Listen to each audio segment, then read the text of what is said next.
हम सब रानी एस्थर को जानते हैं, लेकिन आज हम रानी एस्थर से एक चैलेंज को सीखने जा रहे हैं। एस्थर की किताब को अगर आप देखते हैं उसमें 10 चैप्टर्स हैं और 10 चैप्टर्स में 10 ऐसे चैलेंजेस हैं जिनको हम आने वाले दिनों में सीखेंगे। आज लेकिन मैं आपके साथ 3 चैलेंजेस को शेयर करने जा रही हूँ और आपको चुनौती देने जा रही हूँ कि क्या आप भी अपने लाइफ में इन बातों को देख सकते हैं, उन पर चल सकते हैं, उन्हें अप्लाई कर सकते हैं कि नहीं। जब हम एस्थर की कहानी को पढ़ते हैं, हम देखते हैं कि एक ऐसी लड़की जो कि एक स्लेव गर्ल के रूप में लाई गई थी, जब बेबीलोन में उन सारे लोगों को लाया गया था जो इज़राइल से उठाकर लाए थे, उन्हें बंदी बनाकर लाया गया था और उन्हें उस जगह पर रखा गया था। उसके बाद बहुत सारे समय, बहुत सारे साल जो हैं वो बीत गए, बहुत सारी सदियां निकल गई। कुछ लोग वहीं पर रह गए, कुछ लोग वापस चले गए और वहाँ पर हम देखते हैं कि एस्थर और मोर्देकाई जो कज़न्स थे वो भी उसी जगह पर रह गए। उन्होंने उस जगह के हिसाब से अपने आप को ढाल लिया, पर वो फिर भी परमेश्वर ही के लोग थे। तो जब आप पहला चैप्टर पढ़ते हैं, वहाँ पर आप देखते हैं कि जहाँ पर राजा किर्गिस अपने आप को एक बहुत बड़ा राजा दिखाना चाहता है और उसके 127 नेशंस उसके अंडर होती हैं।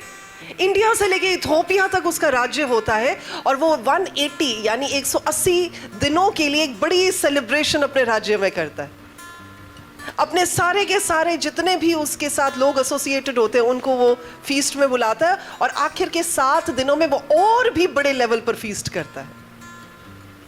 तो आप घर जाकर पहला चैप्टर, दूसरा चैप्टर और तीसरा चैप्टर पूरा पढ़ लीजिएगा।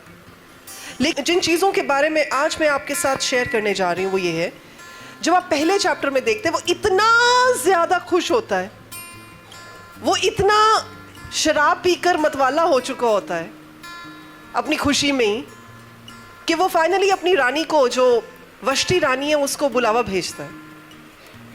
अपने दासों को बोलता है कि जाके रानी को बुलाएं और उसको बोलें कि अपना मुकुट वुकुट पहन के तैयार होकर आ जाए, मैं दिखाना चाहता हूँ कि मेरी रानी कितनी सुंदर है।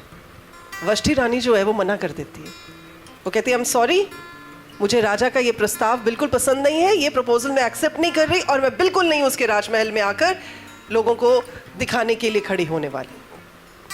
अब यहाँ पर 2-3 चीज़ें हैं जिनको हम सीख सकते हैं। आज की डेट में भी अगर देखा जाए, जैसे उस ज़माने में था, औरत को आज भी ऑब्जेक्टिफाई किया जाता है। मोस्ट ऑफ द एड्स जो आप देखते हैं, एडवर्टिजमेंट्स देखते हैं, उनमें आप क्या देखते हैं? एक सुंदर सी लड़की खड़ी की होती है, चाहे उसका कोई काम हो कि ना हो उस ऐड के अंदर। जस्ट बिकॉज वो लड़की खड़ी है तो लोग उस प्रोडक्ट को देखेंगे कि हाँ जी ये किस चीज़ की ऐड कर रहे हैं। यानी औरतों को उस ज़माने में भी ऑब्जेक्टिफाई किया जाता था, औरतों को आज भी ऑब्जेक्टिफाई किया जाता है। ये पैरेलल, ये सोच जो है ये पैरेलल रन करती है। उस टाइम पर जब आप वष्टी की बात देखें तो वष्टी ने शी टुक अ स्टैंड। उसने कहा मैं नहीं आती, मैं कोई दिखाने की चीज़ थोड़ी हूँ, मैं कोई ट्रॉफी थोड़ी हूँ कि आप मुझे सजा दें वहाँ पर और सब लोग देखना शुरू हो जाए। तो शी टुक अ स्टैंड। अब कई लोगों का ये कहना है कि उसका वो स्टैंड, उसका वो जो मना करना बिल्कुल सही बात है। कई लोगों का ये कहना है कि वो बात सही नहीं है। पर हम दोनों पहलुओं को आज देखेंगे। अगर एक औरत के स्वाभिमान की बात की जाए तो उसने सही फैसला लिया कि उसे नहीं जाना चाहिए था, वो नहीं गई। She took a right stand. कई लोग उसको फेमिनिस्ट भी कह सकते हैं कि हाँ जी ये औरतों के हक की बात करती है, पर शी टुक अ स्टैंड। उसने कहा नहीं, जो बात सही नहीं है मैं नहीं करूंगी। अब दूसरी ओर अगर देखा जाए तो वचन क्या कहता है? वचन बताता है कि औरतों को अपने पति के सबमिशन में होना चाहिए। वचन में ऐसा लिखा है कि हे औरतों, हे पत्नियों, अपने अपने पति के अधीन रहो।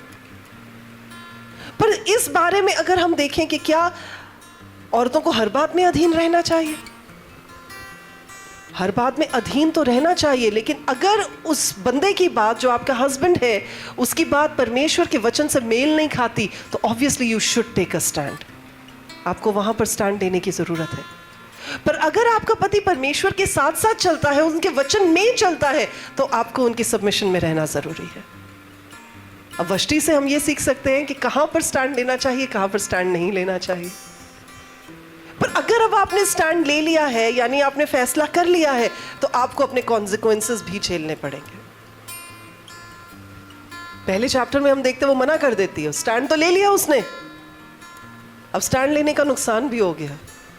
राजा ने कहा ठीक है, ये पटरानी थी, इसको इसके जगह से नीचे गिरा दिया जाए, इसकी जगह एक नई बंदी लाके खड़ी कर दी जाए जो इससे भी बेहतर हो। दैट मीन्स कई बार हम भी ऐसे निर्णय ले बैठते हैं परमेश्वर के वचन से बाहर जाकर, परमेश्वर के कई बार वचन में ही कई बार ऐसे निर्णय ले बैठते हैं जिनका बाद में कॉन्सिक्वेंस जो होता है, रिजल्ट जो होता है, वो हमें भुगतना पड़ जाता है। मेरा क्वेश्चन, मेरी चुनौती सबसे पहली ये है, क्या जब आप फैसले लेते हैं उसकी रिस्पॉन्सिबिलिटी आप खुद पर रखते हैं या आप अपनी रिस्पॉन्सिबिलिटी, अपना ब्लेम किसी और पर डाल देते हैं?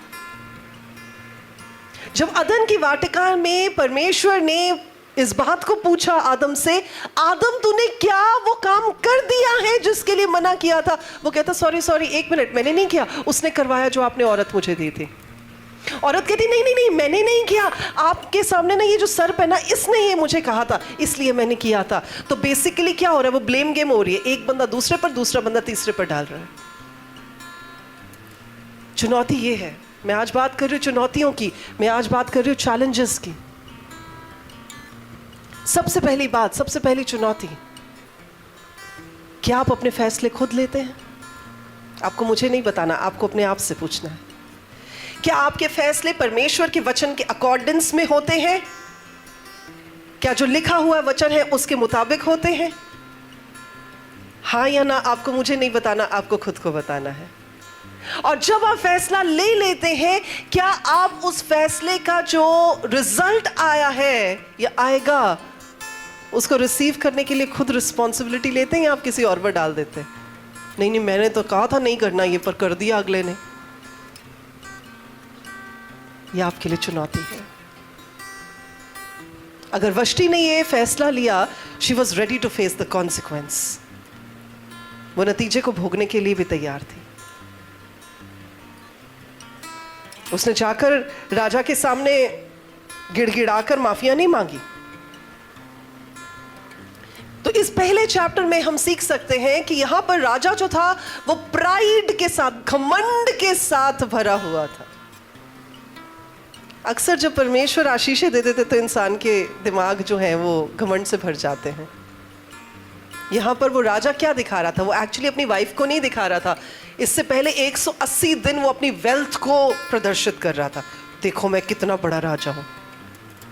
और मुझे लगता है जो यहूदी वहां पर थे वो बेचारे सोच रहे होंगे कितनी पावर है इस बंदे के पास, कितने बंदे हैं इसके अंडर जो काम करते हैं, कितने प्रोविंसेस हैं इसके अंडर जो जिनके ऊपर ये शासन करता है, कितना पैसा है इस बंदे के पास। और घमंड में वो ये भी भूल गया कि क्या सही है क्या गलत है। वो पैसे को प्रदर्शित करते करते क्या करता है, अपनी बीवी को भी प्रदर्शित करना शुरू हो जाता है। Oh my wife, look at her, ये सबसे बढ़िया, सबसे सुंदर, सबसे अच्छी चीज है जो मेरे पास है। घमंड की वजह से वो सही और गलत के बीच का निर्णय लेना भूल गए। दूसरी चीज जो हम सीखते हैं, जैसे अभी हम बात कर रहे थे कि क्या बीवियों को सबमिसिव होना चाहिए? जी बिल्कुल होना चाहिए, पर अगर वचन के खिलाफ कोई बात हो तो उसमें सबमिशन नहीं होना चाहिए, उसमें आपको स्टैंड लेने की जरूरत है। और तीसरी चीज हम इस बात को सीखते हैं कि जो भी हम निर्णय लें, जो भी हम फैसले लें, हमें उसका रिजल्ट भुगतने के लिए तैयार रहना चाहिए। आमीन। अब यहां पर एक चीज और मैं बताना चाहूंगी कि रानी वष्टी को उस लेवल से नीचे गिरा दिया गया, यानी अभी तक तो वो इतने बड़े पर्शियन एम्पायर की रानी थी और अगले ही पल उसकी वो रानी का जो खिताब है वो उससे छीन लिया गया। जब राजा ने कहा छोड़ दो जी इन्हों, अब ये नहीं है पटरानी, अब कोई और ढूंढेंगे हम, somebody better than her। अब यहां पर देखने वाली कई चीजें हैं। जब आप वचन में भी पढ़ते हैं तो वचन में लिखा है कि हुक्म मानना, ओबीडियंस जो है वो कुर्बानी से बेहतर है। पढ़ा है आपने?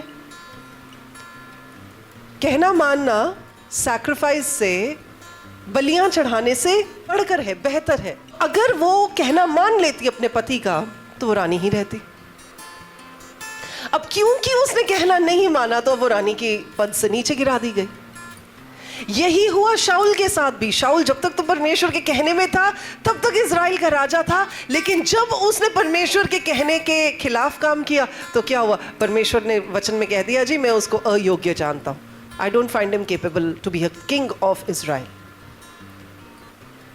तो इसलिए इस बात को याद रखना जरूरी है कि जब हम परमेश्वर के साथ साथ चलते हैं, जब हम परमेश्वर की बातों को सुनते हैं, जब हम परमेश्वर की बातों पर चलने के लिए अपने आप को तैयार करते हैं, तो जो वचन कहता है उसके हिसाब से चलना जरूरी है। अगर आप वचन के हिसाब से नहीं चलते तो आप जितनी मर्जी कुर्बानियां चढ़ाई जाएं, जितनी मर्जी डोनेशनें देते जाएं, जितनी मर्जी ऑफरिंग देते जाएं, उसका कोई फायदा नहीं है। जितनी मर्जी उपवास और प्रार्थना रख लें, उसका कोई फायदा नहीं है। अगर आप परमेश्वर के वचन के हिसाब से नहीं चलते, अगर आप ओबीडिएंट नहीं है वचन को लेकर, किसी चीज का कोई फायदा नहीं है। तो जैसे वष्टी रानी ने बाकी सब कुछ था, और जब आप इस वचन को पढ़ेंगे, आप घर जाके देखिएगा, वो भी वेली नहीं बैठी थी घर पे। राजा ने अगर बैंक्वेट रखी थी, राजा अगर अपने लोगों को खुश करने के लिए इतना भव्य जो अरेंजमेंट करके बैठा था, तो वो भी अपने जगह पर उन सब लेडीज के लिए वहां पर पार्टी कर रही थी। यानी राजा अपने बंदों के साथ कर रहा था, वो बंदियों के साथ पार्टी कर रही थी। वो फ्री नहीं थी एक्चुअली। पर बात क्या आ जाती? हुक्म मानना। परमेश्वर के हुक्म को मानना जरूरी है। देखिए, अगर आप परमेश्वर के वचनों को नहीं मानेंगे, किसी भी समय ग्लोरी से नीचे गिर सकते हैं। This is again another challenge. ये एक और चुनौती है। मैं आपको चैलेंज करना चाहती हूं, इस पूरा हफ्ता चल के दिखाइएगा परमेश्वर के वचनों के हिसाब से। चाहे एक वचन दिन का पढ़े, पर उसके हिसाब से चले। ये नहीं मैं आपको कह रही कि पूरी पूरी किताब ही निकाल दें जी एक एक दिन में। चाहे एक वचन आपके पास पहुंचे, चाहे एक ही वचन हो जिसको आपने पढ़ा हो, चाहे एक ही वचन हो जिसको आपने सुना हो, पर उस वचन के हिसाब से चले। चुनौती है आपके लिए। जब आप दूसरा चैप्टर पढ़ते हैं, वहां पर लिखा है कि जब वष्टी को उन्होंने कहा कि नहीं जी अब से ये पटरानी नहीं है, अब क्या होगा, नई रानी को सिलेक्ट किया जाएगा। तो सिलेक्शन के लिए क्या किया गया? पूरे के पूरे किंगडम में, पूरे के पूरे राज्य में मुनादी करा दी गई कि जितनी एलिजिबल बंदियां हैं, जितनी कुंवारी लड़कियां हैं, वो सारे अपना नाम दे दें जी। अब इतनी सारी लड़कियों में से राजा को एक ही रानी चाहिए थी। अब मैं बड़ी इंपॉर्टेंट बात समझाने जा रही हूं, जरा सब लोग कान खोलकर सुनिएगा। इतनी सारी लड़कियां थी, उनमें से सिलेक्शन होनी थी। उन सबको एक बंदे के एक जो यूनिट था, एक हिजड़ा था, उसके अंडर ट्रेनिंग के लिए रख दिया गया। और उसको ये कहा गया कि इन सब बच्चियों को तैयार करना है ताकि इनमें से एक बंदी सिलेक्ट की जा सके। अगर आपने कभी मिस इंडिया पेजेंट देखा होगा तो आपने देखा होगा कि ऐसे थोड़ी ना हर बच्ची को लाकर खड़े कर देते स्टेज पे, चलो जी आप रैंप वॉक करें। ऐसे नहीं होता, उनको तैयारी कराकर बकायदा वहां खड़ा किया जाता है। चलना कैसे है, गाउन को कैसे पकड़ना है, बैठना कैसे, खाना कैसे खाना है, उनको ट्रेनिंग दी जाती है। तो अगर इतने पेजेंट्स के लिए ट्रेनिंग दी जाती है, तो आपको क्या लगता है इतने बड़े पर्शियन राज की रानी सिलेक्ट होने जा रही थी, तो ऐसे ही कर देते रानी सिलेक्ट। और जब ये आप सेकेंड चैप्टर पढ़ते हैं, it is an I opening session.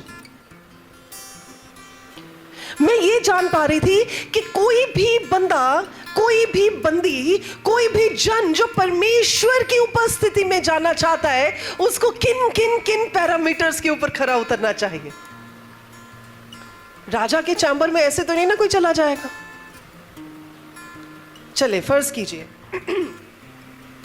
आप किसी बहुत बड़े ओहदे वाले इंसान से मिलने के लिए गए, मान लीजिए प्राइम मिनिस्टर से मिलने के लिए गए। तो आप प्राइम मिनिस्टर को जब मिलने के लिए जाएंगे, वो आपसे कहाँ मिलेंगे? ऑफिस में मिलेंगे, घर पे थोड़ी मिलेंगे। अगर मान लीजिए आप उनके और करीब हो, बड़े करीब हो, तो वो आपको कहाँ मिलेंगे? घर पे मिलेंगे। घर पे भी कौन से कमरे में मिलेंगे? ड्राइंग रूम में मिलेंगे। आपके घर में अगर कोई आता है तो आप उन्हें कहाँ मिलते हैं? अब सब बोले ड्राइंग रूम में मिलते हैं। किचन में तो नहीं मिलते, बेडरूम में तो नहीं मिलते। बेडरूम में आप किसको लेकर जाएंगे? सिर्फ उसको जो आपके बहुत बहुत बहुत करीब होगा। ऐसा ही होता है। और हम राजा की बात कर रहे हैं। राजा अगर किसी से मिलना चाहेगा तो कहां तक लेकर जाएगा? राजमहल तक लेकर जाएगा, मेन कोठरी तक लेकर जाएगा, लेकिन राजा के इनर चैम्बर तक कौन पहुंच पाएगा जिसमें कुछ पैरामीटर्स जो हैं वो सही बैठते हो। यहां पर क्या है? सबसे पहली चीज हम देखते हैं, उन सभी लड़कियों को 12 महीने की ट्रेनिंग सेशन में ले जाया गया। 6 महीने की एक ट्रेनिंग, 6 महीने की एक ट्रेनिंग। हम लोग पढ़ते पढ़ते सिर्फ ऐसे ही पढ़ लेते हैं ना जी, 12 महीने उन लड़कियों को तैयार किया गया। 12 महीने कर क्या रहे थे? इससे यह पता चलता है कि अगर आपको उस कोठरी में जाना है, अगर आपको राजा से मिलना है, अगर आपको महाराज धीराज परमेश्वर से मिलना है, तो प्रिपरेशन बड़ी इंपॉर्टेंट है। You cannot go in the innermost chamber of the king without being prepared to meet the king. ये तो सिर्फ राजा की, जो एक अर्थ का राजा है, एक पर्शियन एम्पायर का राजा है, उसकी बात की जा रही है कि राजा के चैम्बर में जाना है, राजा के कमरे में जाना है, उसके लिए 12 महीने की तैयारी। हम तो ऐसे मुंह उठाते चले जाते प्रभु यीशु के नाम में। तैयारी की जरूरत होती है। रूथ की किताब जब आप पढ़ते हैं तो रूथ की सास उसे कहती तैयार होकर जाना, नहा धोकर जाना। फिर वो अलग अलग उसको पैरामीटर्स बताती है। उसे कहती है तेल मल कर जाना, अपने शरीर पर सुगंधित जो ऑयल है उसको लगाकर जाना, अनॉइंट होकर जाना। यानी क्या? जब आप किसी इंपॉर्टेंट बंदे से मिलने के लिए जाते हैं, आप तैयारी के साथ जाते हैं। जब आप महाराज धीराज परमेश्वर से मिलने के लिए जाते हैं, आप तैयारी के साथ जाते हैं। अब ऐसे नहीं मुंह चकते, हाँ जी हुन चले जी असी हाँ प्रभु ਨੂੰ मिल के आइए जाके, ऐसे थोड़ी आते हैं आप तैयारी के साथ आते हैं। जब आप परमेश्वर की उपस्थिति में बैठना चाहते हैं, आप प्रिपेयर होकर आते हैं। और यहां पर 12 महीने उन लड़कियों की तैयारी हुई। आज हम कहें ना 30 मिनट बैठे प्रार्थना में, लोग की कहेंगे वो 5 मिनट बाद ही नींद आने लग पई। मैं आपको ये नहीं बोलूंगी हाथ खड़े करके बताए, पर दिल पर हाथ रख के बताइएगा, हम में से कितने लोग हैं जो घर में कम से कम 1 घंटा भी प्रार्थना में रोज बैठते हैं? आपको हाथ नहीं खड़े करने, पर यह आपकी चुनौती है। 12 महीने वो लड़कियां तैयार हो रही थी। मुझे लगता है रोज की एक ही रूटीन होती होगी, एवरीडे सेम रूटीन। मैं आपको एक एग्जांपल देना चाहूंगी। जब हम, ये बड़ी पुरानी बातें हैं, खैर आपने 1-2 बार पहले भी सुनी होंगी मेरे मुंह से, पर मैं इसलिए इन बातों को दोहराती हूँ क्योंकि ये ट्रेनिंग का टाइम होता है ना, जब प्रेपरेशन का टाइम होता है तो हमें और कुछ सूझता नहीं है। तो ये एग्जाम्पल मेरे माइंड में आता है। जब मैं रिपब्लिक डे कैंप में उस राजपथ की परेड में जाने के लिए तैयार हो रही थी, और मेरे जैसे और बहुत सारे कैडेट्स तैयार हो रहे थे इंडिया में, तो हमारी रोज की एक ही रूटीन होती थी। सुबह 4 बजे उठ जाना, तैयार होना, 5 बजे फॉलन के लिए जाना, खाना खाना, उसके बाद फिर मार्च पास्ट के लिए जाना, उसके बाद वापस आना, पढ़ाई करनी, उसके बाद फिर जाना। एक ही रूटीन होती थी पूरे साल के लिए। हर कैंप में सेम रूटीन, हर कैंप में सेम रूटीन। प्री आरडीसी में भी सेम रूटीन, आरडीसी में जाकर भी सेम रूटीन, हर दिन की सेम रूटीन। काहे के लिए? क्योंकि वो तैयारी की जा रही थी। और जो उस रूटीन में तैयार होता है ना, और ये नहीं कहता ओ मैं तो फ्री, मैं तो बोर हो गया, मेरे को नहीं होता है सब कुछ। जो बोर नहीं होगा, जो दिन प्रतिदिन वही करता जाएगा, वो तैयारी के साथ परमेश्वर के सामने पहुंचाया जाएगा। पिछले दिनों में मैंने एक कोटेशन थी वो पढ़ी, लिखा था कि एक चीज जो संसार के सभी सक्सेसफुल, सफल लोगों की लाइफ में होती है, वो ये है कि उनकी लाइफ बड़ी बोरिंग होती है। जब मैंने ये पढ़ा, मैं बड़ी इंक्विजिट, मैंने कहा ये क्या मतलब हुआ? आप में से कोई है जो कहता है यार मेरी लाइफ भी बड़ी बोरिंग है? बोरिंग क्यों है? क्योंकि हम एक ही काम रोज कर रहे हैं तो बोरिंग हो जाती है। पर कहते जो सक्सेसफुल लोग होते हैं वो ये नहीं सोचते कि मुझे मिल क्या रहा है, वो सिर्फ इनपुट करते जाते हैं, सिर्फ वो काम करते जाते हैं, और उसका रिजल्ट जो है वो इतना बड़ा निकल कर आ जाता है। तो उन्होंने कई, जैसे वॉरेन बुफे का नाम लिखा, बिल गेट्स का नाम लिखा, अलग अलग लोगों के नाम लिखे कि उनकी दिनचर्या में क्या है। कोई 18 घंटे काम करता है दिन के, कोई रोज की एक किताब पढ़कर सोता है, कोई जो है वो मोटिवेशनल जो स्पीचेस है वो देता है। मतलब एक ही काम रोज करी जाओगे आप। जब आप एक ही काम रोज करते हैं ना, जब आप मान लीजिए रस्सी को पकड़ते हैं और रस्सी को आप खींचते जाएं, खींचते जाएं, खींचते जाएं, उसी एक जगह पर खींचते जाएं, तो चाहे वो बड़े से बड़ा पत्थर भी हो उसके ऊपर भी निशान छोड़ जाती है। सो अगर आप परमेश्वर के राज्य में कुछ करना चाहते हैं ना, ये मत सोचे ओ पास्टर जी इतना बोरिंग हो जाता है, रोज रोज एक ही प्रार्थना करी जाओ, रोज रोज उसी तरह बैठी जाओ, रोज रोज जो है वचन पढ़ी जाओ। It is so boring. Let it be boring but get prepared. तैयार हो जाए।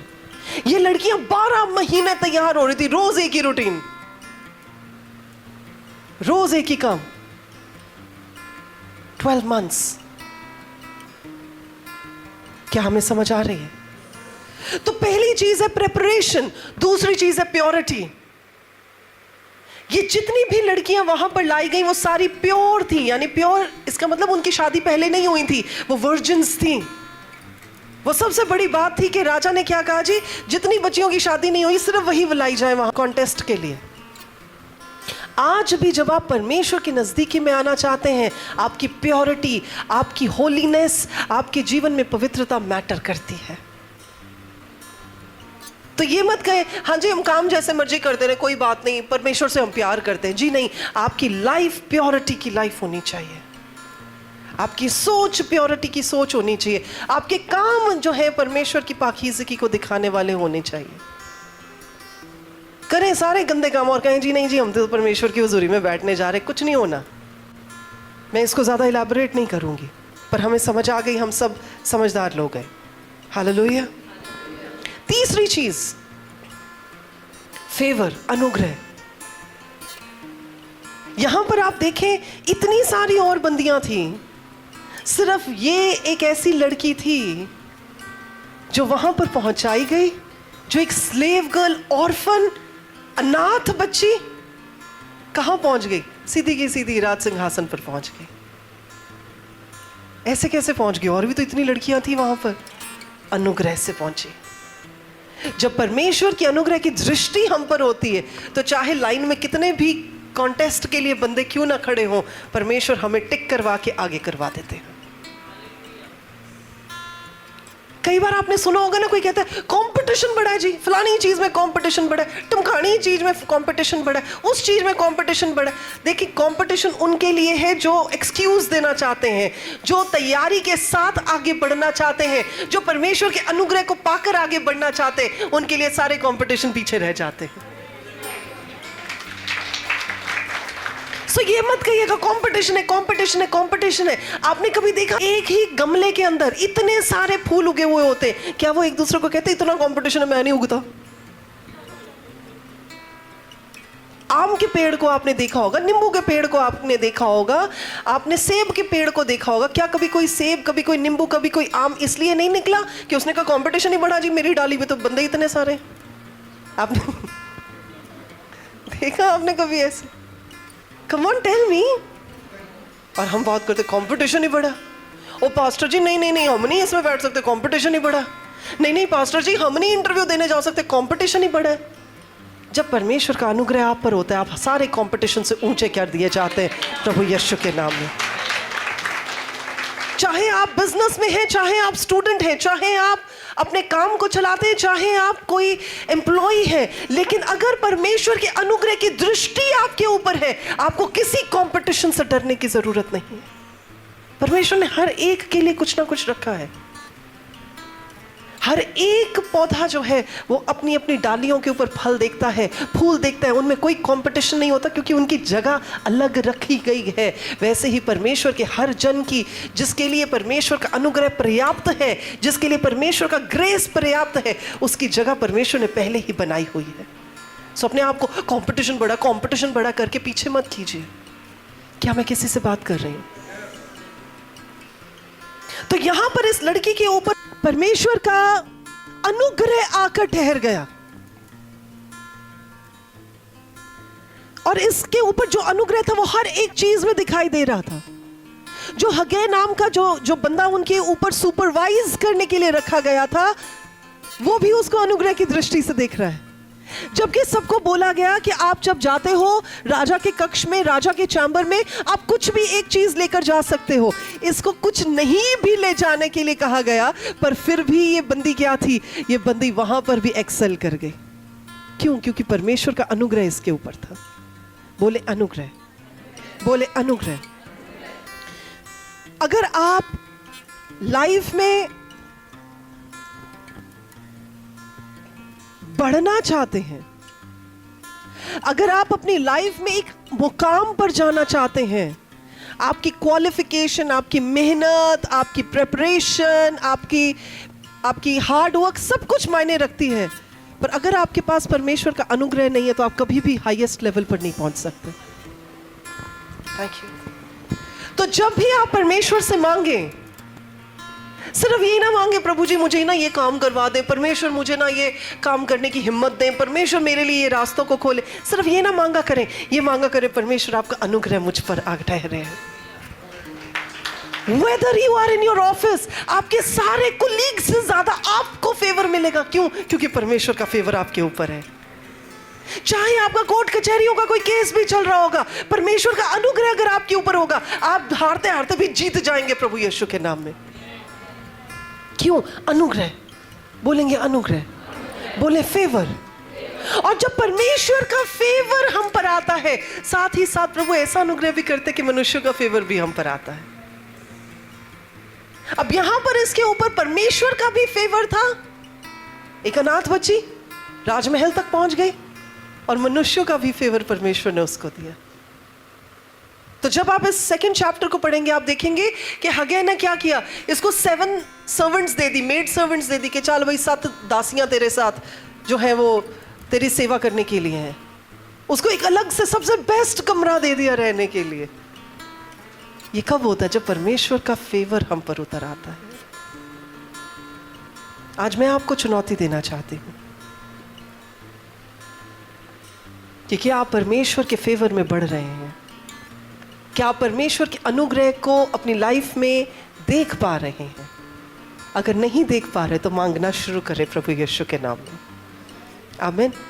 एक और चीज जो हम चैप्टर 2 में देखते हैं कि ये बंदी जो थी बड़ी लॉयल थी, अपने राजा के प्रति बड़ी वफादार थी। कैसे पता चलता है? जब मोर्दकई को पता लगता है कि राजमहल में राजा के खिलाफ कॉन्स्पिरेसी हो रही है, उसको मारने की साजिशें हो रही हैं, तो वो फटाफट मैसेज पहुंचाता है एस्थर के पास, एस्थर तेरे राजा को मारने की साजिश हो रही है। अगर ये लड़की ऐसी लड़की होती जो सोचती ठीक है राजा मरेगा तो सारी मेरी किंगडम है, जल्दी जावे, अगर ऐसी होती तो वो परवाही ना मारती, पर शी वॉज लॉयल। और क्योंकि वो लॉयल थी, उसने राजा को बताया कि तेरे खिलाफ ये सब कुछ हो रहा है, और राजा ने क्या किया, फटाफट उस चीज को, उस प्लॉट को जो है खारिज करवा दिया। और इस मैसेज को हम जारी रखेंगे आने वाले हफ्तों में भी, क्योंकि 10 चैप्टर्स हैं, 10 चैलेंजेस हैं। तीसरी चीज जब आप देखते हैं, जब आप तीसरा चैप्टर पढ़ते हैं, तो वहां पर हमान नाम का एक ऐसा बंदा जो नॉन यहूदी होता है, राजा के बड़ा क्लोज होता है, राजा उसे बड़े हाई लेवल पर ले जाता है। और क्योंकि मोर्दकई एक ऐसा बंदा है जो एस्थर का कजन होता है, मोर्दकई एक ऐसा बंदा है जो हमान के सामने कभी नहीं झुकता था। अब किसी हाई लेवल के बंदे के सामने आप जाएंगे तो आप ऐसे तो नहीं ना जाएंगे तन के, आप झुककर जाएंगे। और उस जमाने में आप सोचे कि राजमहल में एक बंदा बैठा है, हाई सीट पर बैठा है, हाई पोजीशन पर बैठा है, पर मोर्दकई उसके सामने झुकता ही नहीं था। वो कहता होएगा तो होएगा, मेरे को क्या है। अब यहां पर सीखने वाली 1-2 चीजें हैं। जब लोगों ने उससे पूछा कि मोर्दकई तो उसके सामने झुकता क्यों नहीं है, वो कहता क्योंकि मैं यहूदी हूं, कि परमेश्वर को छोड़ और किसी के सामने मत झुक। आज मैं आपसे पूछना चाहती हूं कि आप लोगों को खुश करने के लिए झुक जाते हैं? आपको मुझे नहीं बताना है, आपको अपने आप से पूछना है। आपको कहीं बेनिफिट दिखता हो और आप परमेश्वर को इनका इनकार करके उस बेनिफिट को लेना चाहते हो, तो क्या आप हाँ कर देते हैं या आप ना करते हैं? आपको मुझे नहीं बताना, आपको अपने आप से पूछना है। तभी मैंने आपको कहा चैलेंजेस हैं, ये चुनौतियां हैं। ये क्या कहीं आपको पता है कि कोई चीज है जो परमेश्वर के खिलाफ जाती है, पर आपको पता अगर मैंने उस खिलाफ जाने वाली चीज के बारे में किया तो लोग मेरे खिलाफ हो जाएंगे, चल कोई नहीं अभी तो साथ साथ ही चलते। आपको मुझे नहीं बताना है, आपको अपने आप से पूछना है कि आप लोगों को खुश करने के लिए परमेश्वर का इनकार करते हैं? आपको मुझे नहीं बताना, आपको खुद को पूछना है। तो तो यहां पर मॉर्दकै ने इस बात को दिखाया कि उसकी विश्वास योग्यता, उसकी ओबीडियंस किसी इंसान के प्रति नहीं थी, परमेश्वर के प्रति थी। उसने इस चीज को दिखाया कि वो जानता था कि हमारा परमेश्वर जलन रखने वाला परमेश्वर है, वो अपनी महिमा किसी और को नहीं देता है। वो जानता था कि परमेश्वर जो है वो इकलौते परमेश्वर है और उनकी जगह हम किसी और को नहीं दे सकते। तो उसने क्या किया? उसने किसी भी जगह पर अपने आप को इंसान के सामने नहीं झुकाया, उसने अपने आप को परमेश्वर की एक उत्तम मिसाल के रूप में उस जगह पे रखा। तो आज मेरा क्वेश्चन आपसे ये है कि क्या आप परमेश्वर को अपने हालातों में, अपनी उपलब्धियों में, अपनी अचीवमेंट्स में ऊंचा करना जानते हैं या नहीं? आपको मुझे नहीं बताना, आपको अपने आप से पूछना है। क्या आप परमेश्वर को परमेश्वर की जगह देते हैं? आपको मुझे नहीं बताना, आपको अपने आप से पूछना है। और एक और चीज हम यहां से सीख सकते हैं कि जब मॉर्दकै ने राजा की मदद की थी ये बताकर कि तेरे खिलाफ साजिश हो रही है, तो राजा भूल गया। क्यों भूल गया? क्योंकि उसको पता था, यहूदी ने बताया था, चाडबरे कोई वैल्यू नहीं रखता। आज मैं आपसे पूछना चाहती हूँ, आपके लिए कोई कुछ अच्छा करता है तो आप याद रखते हैं कि भूल जाते हैं? आपको मुझे नहीं बताना, आपको खुद से पूछना है। देखिए, हम में और संसार के लोगों में फर्क होना चाहिए और वो फर्क दिखाई भी देना चाहिए। जब आप किसी के लिए कोई बात करते हैं, जब आप कोई कमिटमेंट करते हैं, जब आप लॉयल होते हैं, तो क्या आप सिर्फ दिखाने के लिए होते हैं कि आप एक्चुअली काम को दिखाने के लिए करते हैं? जब आपके लिए कोई अच्छा करता है, जब आपके लिए कोई बेहतर करता है, तो क्या आप उसको याद रखते हैं और उसको रीपे करते हैं कि आप कहते हैं कि नहीं जी ठीक है, मेरे लिए कर दिया तो कर दिया, मैं कानून वापस करना? ऐसे तो नहीं आप, ऐसे तो नहीं आप। कई बार हम अपनी जजमेंट्स को, अपने प्रेजुडिसेस को सिर्फ इसलिए संभाले रखते हैं क्योंकि वो फलां फलां बंदा फलां फलां जाति से ताल्लुक रखता है। अब यहाँ पर भी वो क्यों भूल गया? राजा, उसके साथ अच्छा किया गया पर वो फिर भी भूल गया। क्यों? क्योंकि वो यहूदी ने किया था। जब आपके साथ कोई अच्छा करे, आपको किसी भी तरह के बॉक्स में डालकर चीज़ों को नहीं आंकलन करना है। आपको सिर्फ ये जानना है, मैं परमेश्वर का जन हूँ और मेरे लिए भलाई करना ही उत्तम है। आमीन। मैं आज इसके साथ भी आपको चैलेंज करना चाहती हूँ और इन 3 चैलेंजेस के साथ अब घर वापस जाएं। इस पूरे हफ्ते में आप इन चीज़ों के ऊपर मनन करें। इनमें से कोई ऐसी चीज़, कोई ऐसा कारण आप में नहीं पाया जाना चाहिए जिसकी वजह से आपको आपकी जगह से परमेश्वर डिस्प्लेस करवाना चाहे। और एक बात और याद रखिएगा, हर बंदा जो है वो उस जगह पर होता है जहां उसे रिप्लेस किया जा सकता है। अगर आप संसारिक फॉर्म में देखें, हर बंदा रिप्लेस किया जा सकता है, पर अगर आप परमेश्वर की नजर से देखें तो आपकी कोई रिप्लेसमेंट नहीं है। अगर रिप्लेसमेंट होती तो योना की जगह परमेश्वर किसी और को भेज देते। अगर रिप्लेसमेंट होती तो पतरस की जगह परमेश्वर किसी और को खड़े कर देते। अगर रिप्लेसमेंट होती तो यूहन्ना की जगह किसी और को परमेश्वर रेवलेशन दे देते। यानी कि परमेश्वर के राज्य में हमारी कोई रिप्लेसमेंट नहीं है। हमसे जो काम परमेश्वर ने करवाना है, परमेश्वर ने तैयारी के साथ वो काम करवा देना है। But my question today is, जिसके लिए मैं आपको चैलेंज करना चाहती हूँ वो ये है कि क्या आप परमेश्वर के साथ कोऑपरेट करने के लिए तैयार हैं? अब जितने लोग यहां पर सेवा करते हैं, वॉलंटियर करते हैं, आप ना करने को नहीं भी कर सकते थे। आप बोलेंगे जी मैं तो अपने ऑफिस में एक इतने अच्छे लेवल पे हूँ, मैं सुपरवाइजर हूँ, मैं सुपरिटेंडेंट हूँ, मैं थोड़ी ये सेवा वाले काम करने, मैं जी अपनी दुकान चलाता हूँ, मेरा अपना कारोबार है, मैं थोड़ी ही काम करूँगा। पर आपको पता है, आपकी दुकान, आपका ऑफिस, आपका घर, आपके काम, आपका पैसा, वो आपकी रिस्पॉन्सिबिलिटीज़ हैं। लेकिन जो परमेश्वर के राज्य के लिए करते वो आपकी सेवा है, जिसके लिए परमेश्वर आपको बड़ा अजर देंगे प्रभु यीशु के नाम में। तो आपको रिप्लेस नहीं करेंगे परमेश्वर कि हाँ जी अगर सागर ने ये काम नहीं किया तो किसी और से करा लो, ऐसे नहीं होगा। अगर सुखविंदर ने ये काम नहीं किया तो किसी और से करा लो, जी नहीं, परमेश्वर आप ही से कराएंगे। अगर परमिंदर ने ये काम नहीं किया तो किसी और से करा लो, नहीं, परमेश्वर आप ही से करवाएंगे। सो जो काम है परमेश्वर के राज्य में जो आपके लिए नियुक्त किया गया है, बोले जो मेरे लिए नियुक्त किया गया है, जोर से बोलेंगे, वो मुझे ही से करवाना है।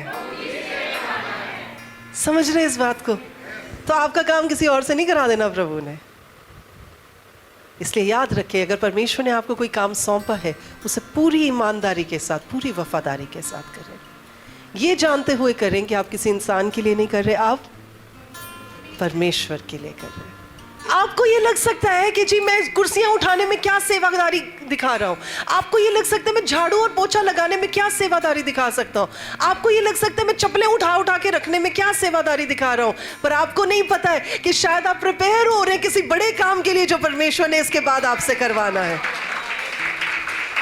कभी भी इन छोटे कामों को छोटा ना जाना करें। जहां मौका मिलता है वहां पर काम करने के लिए तैयार रहा करें।